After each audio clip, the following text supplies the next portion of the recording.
साहित्यामधला दुसरा पुरस्कार आता आपण देणार आहोत तो विनय नारकर यांना, सोलापूरचे आहेत. वस्त्रगाथा या पुस्तकासाठी आहे. अपारंपरिक ग्रंथ पुरस्कार राजहंस प्रकाशनाकडून ते आलेलं आहे. त्यांना पुरस्कार प्रदान करण्याच्या पूर्वी अर्थातच आपण त्यांचं मनोगत व्हिडिओ स्वरूपात ऐकू.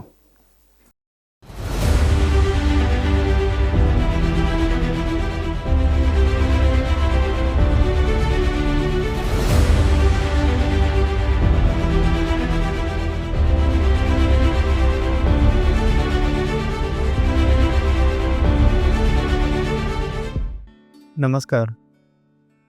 मी लहान असताना वडील आसपास नेहमी वाचन करत असताना दिसायचे. त्यांचं लिखाणही असायचं, पण ते शक्यतो स्वतःपुरते लिहायचे.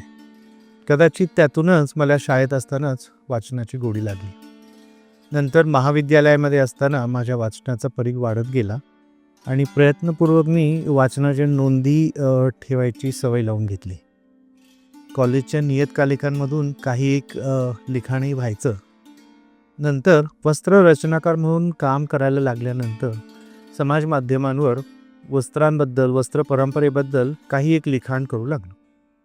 लोकसत्ताने ते वाचूनच स्तंभलेखनासाठी विचारणा केली. त्यानंतर मात्र काहीशा शिस्तीत, गंभीरपणे वस्त्र परंपरांबद्दलचं लेखन होऊ लागलं आणि त्यातूनच वस्त्रगाथा आकारास आले.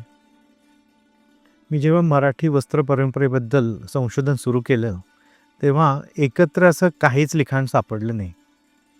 मराठी वस्त्र परंपरेबद्दल कुणाला फारशी माहिती किंवा काही बूज आहे असंही काही दिसून आलं नाही. त्यामुळं या विषयावर एखादं पुस्तक असावं असं मला वाटू लागलं.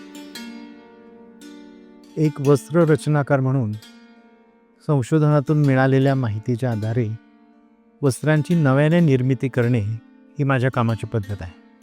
शिवाय या संशोधनातून वस्त्र संस्कृतीचे जे मनोज्ञ दर्शन घडते ते लिखाणातून उलगडून दाखवावे असंही मला वाटायला लागलं. मराठी काव्य परंपरेच्या इतिहासातील कोणताही प्रवाह असो, वस्त्रप्रतिमा व त्याद्वारे साधलेली अभिव्यक्ती ही प्रामुख्याने दिसून येणारी बाब आहे. आणि या गोष्टीचे प्रत्यंतर आपणास वस्त्रगाथामधील लिखाणामधून वारंवार येते. मराठी काव्य परंपरेमध्ये अभिजात काव्य आणि संत काव्यामध्ये विविध वस्त्रे वेगवेगळ्या प्रतिमांच्या द्वारे आपल्यासमोर उलगडतात. शिवाय एखाद्या वस्त्रासाठी योजलेले अनेक प्रतिशब्दही आपल्या भेटीला येतात. शाहिरी काव्यात एखादे वस्त्र कधी नेसले जावे याबद्दलची दृष्टी आपणास दिसते, म्हणजेच सौंदर्यदृष्टी त्यातून दिसून येते. आणि लोककाव्यामध्ये मात्र वस्त्रांचे तपशील, वस्त्रांचे लोकांच्या मनातील भावनिक स्थान, वेगवेगळ्या वस्त्रप्रथा याबद्दलचे अतिशय सुंदर चित्रण आपल्याला दिसते. अशी एखादी संस्कृती नष्ट झाल्याने आपल्या भाषेची अपरिमित हानी होत असते. एखादी कला किंवा कसब नष्ट झालं तर त्यासंबंधी शब्दसंपदाही भाषेतून नाहीशी होते. काळानुसार भाषा बदलत जाते हे जरी खरं असलं तरी अशी शब्दसंपत्ती नष्ट होण्याने भाषेचे कायमस्वरूपी नुकसान होते.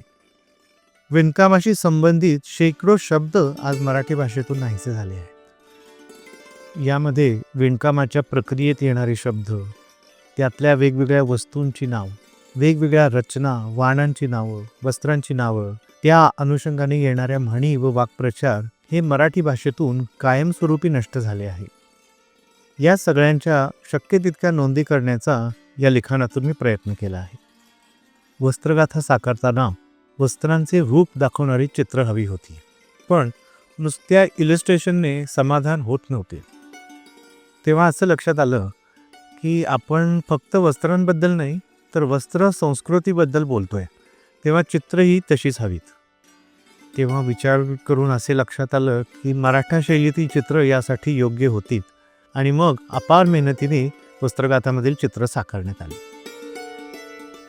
हे सगळे संशोधन करण्यासाठी मला माझ्या नॅशनल लॉ स्कूलमधील शिक्षणाचा फार उपयोग झाला. अनेक ठिकाणचे विणकर, अनेक ठिकाणचे वस्त्र व्यापारी, वस्त्र संस्कृतीबद्दल आस्था असणारी माणसं या सगळ्यांचं बहुमोल मार्गदर्शन आणि सहकार्य मला या कामी मिळाले. वस्त्रगाथा प्रकाशित झाल्यापासून अनेक पातळ्यांवर पोहोचले. अनेक लोकांचे अभिप्राय आले. काही अभिप्राय पत्रांच्याद्वारेही आले. या सगळ्यांचा सूर या पुस्तकामुळे वस्त्र संस्कृतीबद्दल संवेदना निर्माण होते असाच होता. शिवाय 4-5 शहरांमधून पुस्तकाबद्दलच्या मुलाखती झाल्या. मुंबई, पुणे, सोलापूर आकाशवाणीवर याबद्दलच्या मुलाखती झाल्या. सोलापूर आकाशवाणीवर वस्त्रगाथाचे क्रमशः अभिवाचन सुरू झाले. या सगळ्यांसोबतच या पुरस्कारानेही हे पुस्तक, हे लिखाण अनेक पातळ्यांपर्यंत पोहोचायला मदतच होत आहे. या सगळ्यासाठी महाराष्ट्र फाउंडेशनचे मनपूर्वक आभार.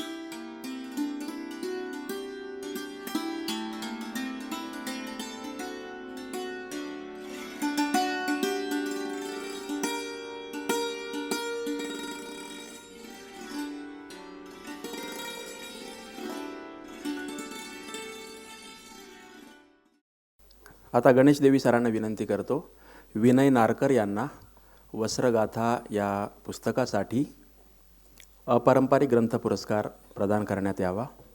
50,000 रुपये आणि स्मृतिचिन्ह असं या पुरस्काराचं स्वरूप आहे.